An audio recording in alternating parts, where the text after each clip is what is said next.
Kali ini Pichel akan coba highlight event dari Apple kemarin, yaitu WWDC 2020.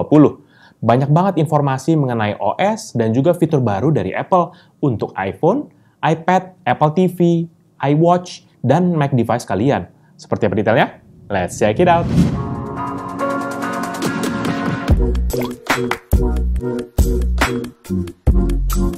Halo guys, balik lagi bersama Pichel, dan kali ini Pichel akan bahas beberapa fitur utama dan juga fitur-fitur baru yang diperkenalkan oleh Apple menurut sudut pandang Pichel ya. Jadi WWDC 2020 ini banyak banget yang Apple perkenalkan, namun Pichel nggak akan bahas secara mendetail karena pasti akan panjang banget. Jadi buat kalian yang belum tahu, WWDC itu atau WWDC dari Apple itu kan merupakan singkatan dari Worldwide Developer Conference.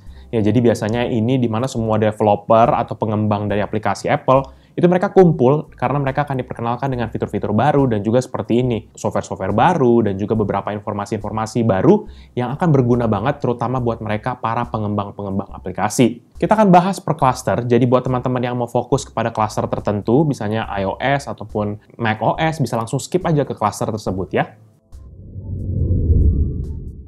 Mungkin ini yang paling banyak ditunggu, yaitu update iOS 14. iOS 14 ini nanti bisa diinstal bagi iPhone mulai dari iPhone 6s hingga iPhone terbaru. Untuk iPhone SE yang generasi pertama, yang Pichel pernah review juga, masih disupport. Yeay, good! Perubahan paling kelihatan yaitu secara visual, di mana akhirnya ada widget.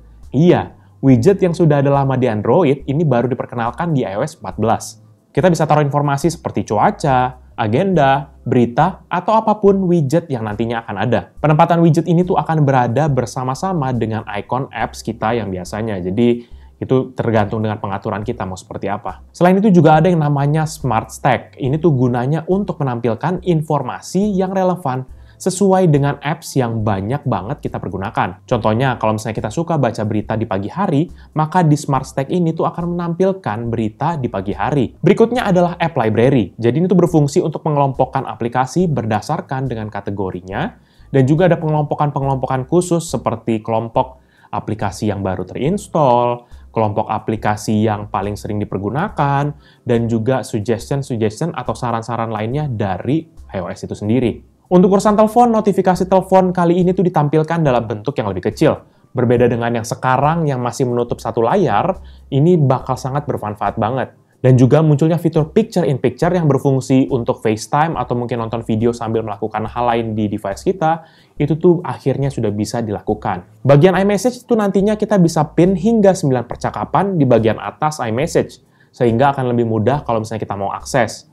Ada juga fitur mention nama seperti yang ada di WhatsApp, plus adanya memoji baru yang reflect kondisi sekarang, seperti contohnya kita bisa pakai masker. Siri juga secara tampilan akan lebih minimalis dan tidak menutupi seluruh layar seperti sebelumnya. Dan juga ini tuh akan lebih intuitif dalam menjawab pertanyaan, jadi nggak kayak odong-odong banget, nggak kayak dulu gitu. Di bagian audio, terutama di AirPods, itu ada automatic switching antara iPhone, iPad, ataupun macOS kita. Jadi kalau misalnya kita lagi nonton film di iPad dan tiba-tiba ada telepon di iPhone, maka bisa kita langsung angkat menggunakan AirPods yang sama, selama mereka terkoneksi dalam account iCloud yang sama. Kita juga bisa mempergunakan audio sharing saat nonton di Apple TV, sehingga suaranya itu bisa pecah kepada dua AirPods, terpisah secara bersamaan. Ada juga fitur Spatial Audio, di mana ini lokasi audionya tuh bisa berubah tergantung dengan posisi AirPods kita. Spatial tulisannya ya, bukan spatial. Namun ini terbatas fungsinya hanya untuk kalian para pemilik AirPods Pro aja. Untuk urusan privacy, nantinya setiap aplikasi di App Store itu nanti akan ada informasi data apa aja yang dipergunakan di aplikasi tersebut. Seperti contohnya mungkin location, contact information, dan lain sebagainya. Kemudian nantinya akan ada indikator kecil berwarna merah di bagian kanan atas jika ada aplikasi yang mengakses kamera ataupun location terakhir kita. Terakhir, ada fitur untuk menyimpan password aplikasi dengan fitur Sign In with Apple. Sehingga kita nggak perlu lagi repot-repot mengingat semua password kita yang ada. Cukup satu password aja atau bahkan bisa menggunakan Face ID ataupun Touch ID. Masih banyak banget fitur seperti bisa buka kunci mobil mempergunakan iPhone, atau bahkan bisa kita kirimkan kunci mobilnya secara digital kepada teman kita via iMessage kalau mereka mau pinjam mobil kita. Tapi ya jelas, mobilnya bukan mobil biasa, jadi ya Pichel merasa agak nggak relevan aja buat kita di sini sih. Kecuali kalau kalian sultan. Selanjutnya untuk iPad OS 14, ini nantinya bisa diinstal bagi iPad mulai dari iPad mini generasi keempat, iPad Air generasi ketiga, dan semua iPad Pro. Di iPad OS nanti ada beberapa fitur tambahan yang ditawarkan.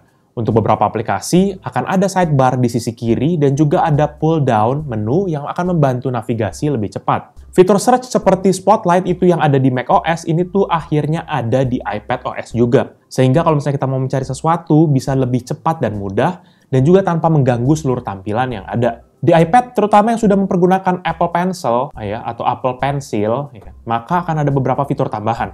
Pertama, tulisan tangan tuh bisa secara otomatis berubah menjadi teks. Kemudian, kalau misalnya kita mau hapus, kita cuma tinggal coret aja teks yang kita mau hapus, maka akan secara otomatis teks tersebut langsung terhapus. Dan selanjutnya, untuk memilih teks, kita bisa langsung lingkarin aja kata yang diinginkan, maka secara otomatis akan langsung terpilih. Untuk aplikasi Notes-nya ini juga lebih pintar, di mana kita bisa pilih tulisan tangan tersebut, ya misalnya kita sudah tulis tangan, dan kemudian kita copy dan akhirnya di-paste secara teks yang digital. Kemudian ada juga shape recognition, contohnya kalau misalnya kita buat gambar bintang begitu, maka dia akan terkonvert secara otomatis menjadi bintang dalam bentuk digital.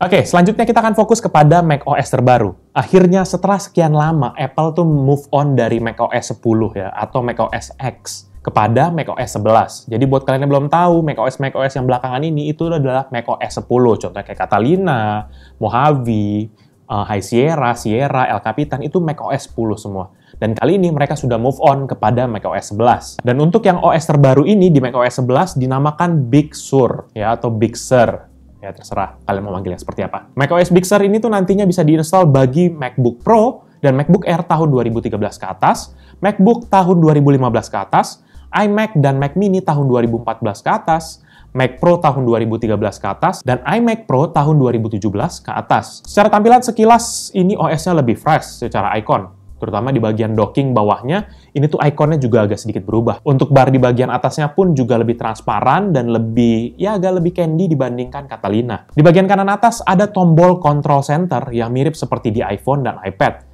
Kita bisa akses seperti Wi-Fi, Bluetooth, setting brightness, bahkan hingga atur volume. Selanjutnya juga untuk notification center, ini tuh ditambah fiturnya dengan bisa memasang widget yang tadi mirip seperti ada di iOS dan juga di iPad OS. Untuk fitur security, nanti di Safari akan ada fitur untuk mencegah adanya tracker saat browsing. Kemudian di App Store-nya juga ada informasi yang sama seperti yang ada di iOS mengenai data-data apa aja yang dipergunakan dalam aplikasi tersebut. Selebihnya banyak aplikasi yang hampir sama dengan yang ada di iOS, seperti kemampuan Maps yang lebih baik, bisa mendeteksi adanya titik-titik untuk mengecas mobil listrik, fitur message yang lebih banyak, dan juga memojinya yang lebih bervariatif. Untuk watchOS, ini tuh diperkenalkan versi terbaru yaitu watchOS 7. Jadi watchOS ini tuh nantinya bisa diinstal ke Apple Watch seri ketiga ke atas. Di watchOS ini nanti adanya opsi lebih banyak untuk kita bisa desain tampilan jam tangan sesuai dengan keinginan kita. Kita bisa customize mulai dari color grading foto, ubah tachymeternya, ini juga bisa. Pokoknya lebih personalize aja jamnya. Kemudian ada juga fitur face sharing, di mana kita bisa share tampilan jam kita share kepada teman-teman kita agar mereka juga bisa sama seperti kita. Untuk fitur kesehatan, Apple Watch nantinya akan bisa mendeteksi waktu tidur dan secara otomatis akan langsung masuk kepada mode Do Not Disturb pada saat kita tidur. Nantinya dari data tersebut akan bisa terbentuk sebuah chart pola tidur kita dan juga sleep tracking. Kalau untuk olahraga, Apple Watch akan lebih fleksibel karena bisa mendeteksi lebih banyak workout, bahkan kita bisa deteksi jika kita sedang dance.